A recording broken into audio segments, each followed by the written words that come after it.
លើដល់ជុំពេលពីយួរតាឈ្មោះរឿង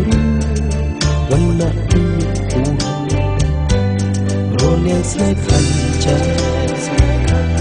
ដូចជាទីមួយមិនពុកផែនដីហេតុអ្វីក៏មិនដូចគ្នាព្រមលីហេតុពេលដែលស្នេហ៍ខាងបានឆាប់ឆេះដូចភ្លុំភ្លើងទុកគឺដោយខ្លួនឯងនឹកមិនដល់ទទួលចោលចាញ់នៅសំឡេងមិនស្នេហាដល់ដងចិត្តបងគិតមិនយល់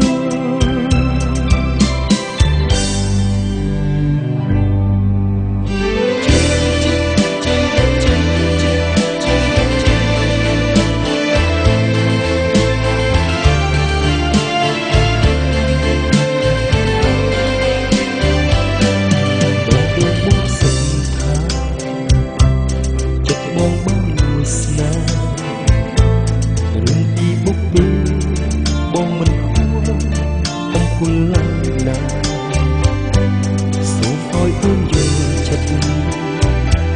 រឿងពីអតីតអូនគំគិតអីសូមស្រីយល់ដូចសេចក្តីស្នេហាពេលដែលស្នេហាដូចបំណងអូនហើយនឹងបងអរក្តីស្នេហ៍បងអរបញ្ហា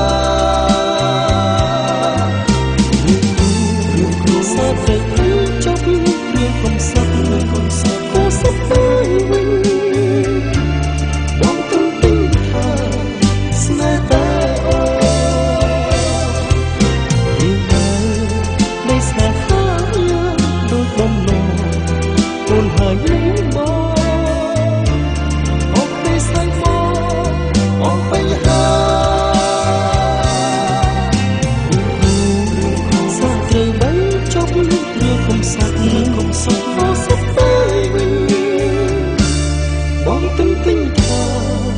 ស្នេហ៍តែទោះជីវិតបងសោកសៅ